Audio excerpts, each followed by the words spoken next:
Welcome to Higher Secondary Physics Online. The lectures cover the higher secondary syllabi in physics of most Indian boards. They are attuned to questions and answers and the solution of numerical problems. Any good textbook can be used as reference, including the NCERT textbooks, which are good, inexpensive, and freely downloadable from the NCERT website. Higher secondary maths is used when required. There is a link to a file called basicmath.pdf in the description box. This contains important maths concepts and results regularly used in physics. I encourage you to use it. At any time you want, you can pause the video and write down what you see on the screen. If you found this lecture useful, please press the like button. And now to the main lecture. Lesson 104. Newton's laws of motion: force, momentum, centripetal acceleration, projectiles. Momentum and force. Momentum of a particle or body is defined as mass into velocity, or P is equal to mv. It is a vector. Look at the notations. Force F equal to dp dt equal to m dv dt is equal to mw, that is mass into acceleration. It is also a vector. The dimensions of momentum are mlt to the power of -1, of force are mlt to the power of -2. The unit of force is a Newton, which is defined as the amount of force which, when applied to a body of mass 1 kilogram, will generate an acceleration of 1 meter per second per second. Law of conservation of momentum. In a system not acted upon by external forces, this stipulation is important, momentum remains unchanged. Consider the bursting of a bomb. Initially, the bomb was at rest, so its momentum was 0. At the time of bursting, the splinters would fly in different directions at considerable speeds. A huge amount of energy would be liberated, but the vector sum of momentums of all the splinters would still be equal to 0. Since the momentums of all splinters equal to the mass of the body multiplied by the velocity of the center of mass, it follows that for a system not acted upon by an external force, the center of mass will remain unchanged. This is an important principle which will be used in later lectures. Impulse. Sometimes the application of force is for a very short time, like a cricket bat hitting a ball. For measurement in these cases, we use the concept of impulse.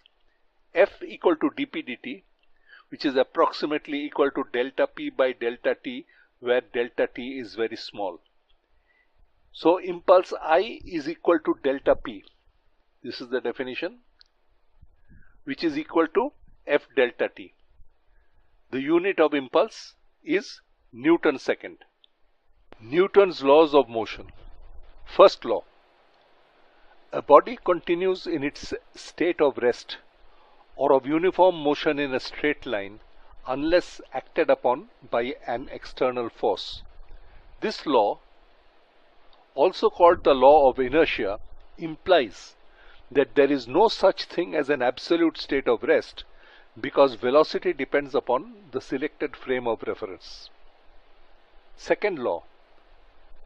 Force is equal to the rate of change of momentum and is exerted in the direction of the change. We have just discussed this. Third law. action and reaction are equal and opposite. These three laws form the cornerstone of general non-relativistic physics.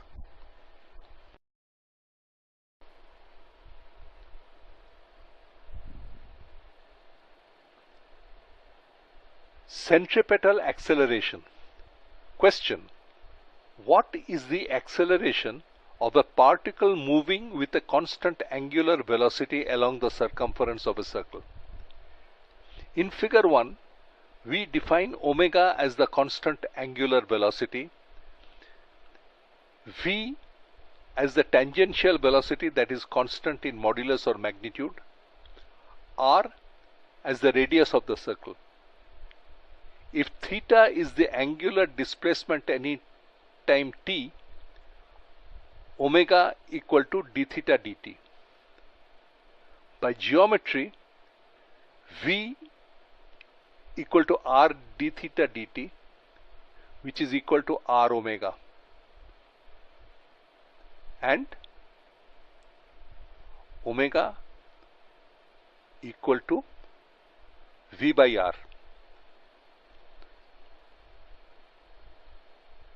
In this triangle OAB, let OA and OB be the positions of the radius vector and angular displacement delta theta apart of the moving particle at times t plus delta t, where delta t, delta theta are very small. The velocities are tangential to the circle. We draw the vectors of magnitude in any convenient scale normal to OA, OB, and the vectors are CP and CQ, which meet at C, very close to and equidistant from A and B. Triangle CPQ represents the triangle of velocities. The change in velocity delta v is equal to vector CQ, that is this vector, minus vector CP, that is this vector, and is equal to vector PQ, that is this vector. And delta v is equal to v delta theta. Now acceleration w is equal to dv dt, which is approximately equal to delta v by delta t, which is equal to v delta theta by delta t, which is approximately equal to v omega, which is equal to v square by r. The direction of the acceleration is along PQ, that is towards the center. This is the centripetal acceleration.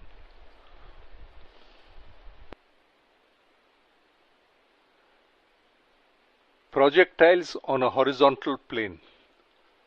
Consider a particle projected at an angle alpha to the horizontal with initial velocity u.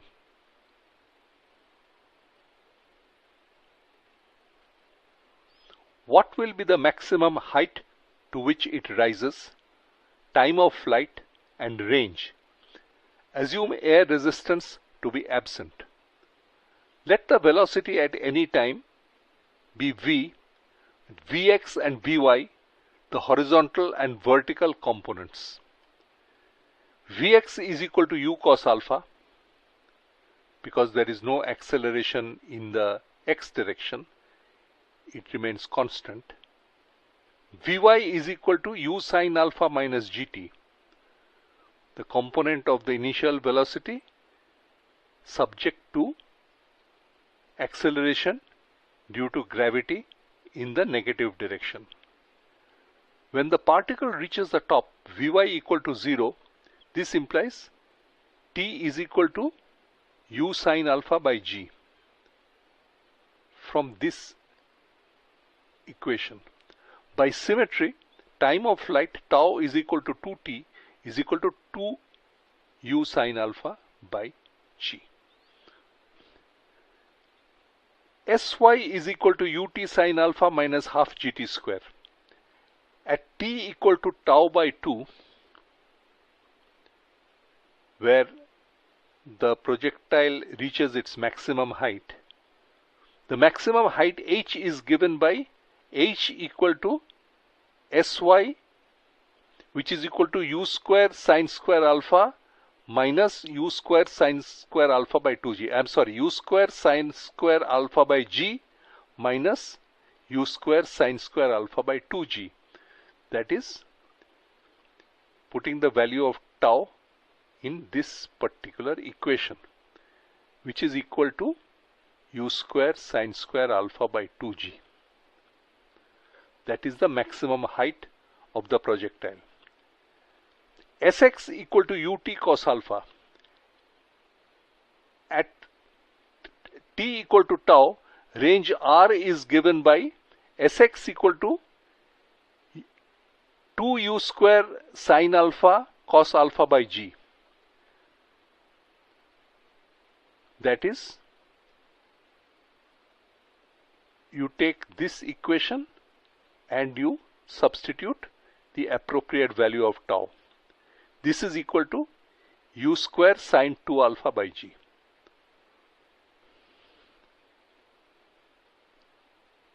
Range r, which is equal to Sx max, will be equal to u square by g, because for a projectile the maximum value of sine 2 alpha is 1 at a value of alpha equal to pi by 4. This is the maximum range of the projectile.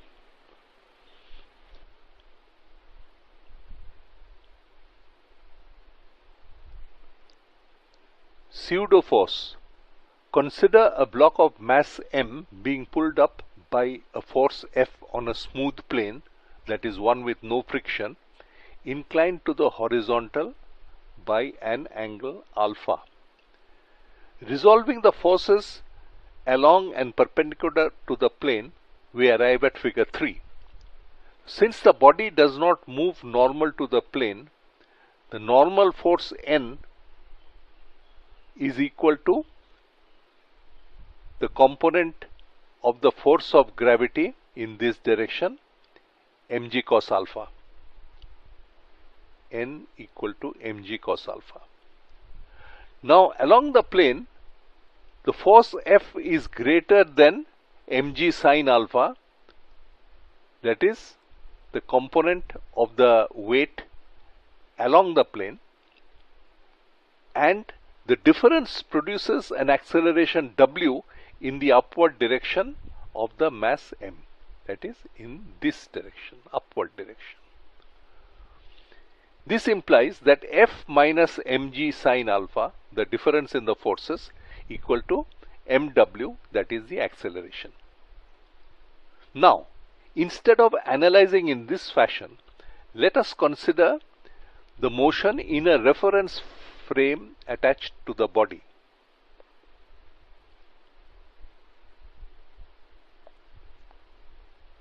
By imposing a pseudo acceleration which generates a pseudo force equal and opposite to the resultant force, then the sum of the forces and pseudo forces will be 0 in all directions, making for easier calculations. That means instead of a force in the upward direction shown in this way, we get a pseudo force, or we don't get it, we impose a pseudo force in the downward direction which balances all the forces. Now analyzing, n equal to mg cos alpha as we earlier had, but now F equal to mg sine alpha plus mw, which straight away gives us w equal to F minus mg sine alpha by m. We have calculated the resultant acceleration by analyzing forces. If we use vectors, then Vector W is the acceleration of the non-inertial reference frame. Why non-inertial? This has an acceleration. Inertial reference frames are those with which we get a constant velocity. The pseudo acceleration then to be imposed will be minus vector W.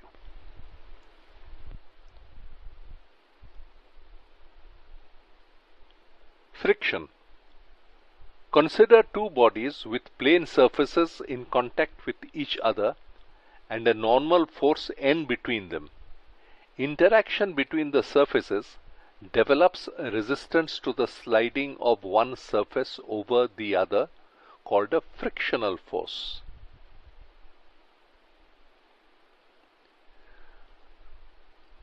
This force F equal to Kn, where K is the coefficient of friction between the surfaces, increases between the two surfaces till break-off, at which point K is called the coefficient of limiting friction.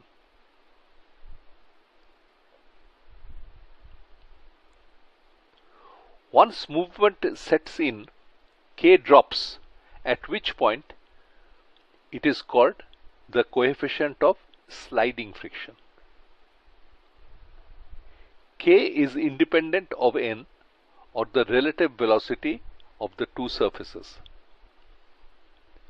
When an object like a hard ball or wheel rolls on a surface, the point or line of contact between the object and the surface is always at an instantaneous state of rest.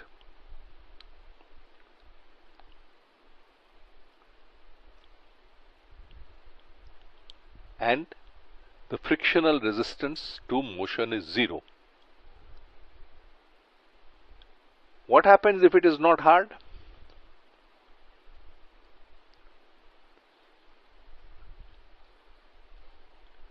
The object will undergo elastic deflection, which means the contact is not a point or a line but a surface, and the frictional resistance becomes non-zero.